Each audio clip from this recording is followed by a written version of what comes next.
Ayun mga boss, nakahuli tayo ng isda. Pakol daw yung tawag dito. Ayun siya. Check natin kung buhay pa. Papakawalan natin kasi bumili naman tayo ng pang-ulam. Mamaya ito. Parang nakakatakot yung itsura eh, oh. Yan yung mga boss.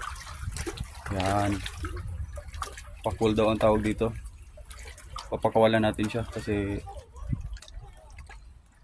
hindi naman tayo kumakain nito eh. Yan. Goodbye fish. Mabos, ito na yung huli natin. Papakawalan natin. Kawawa naman. Yan. Maliit pa naman eh.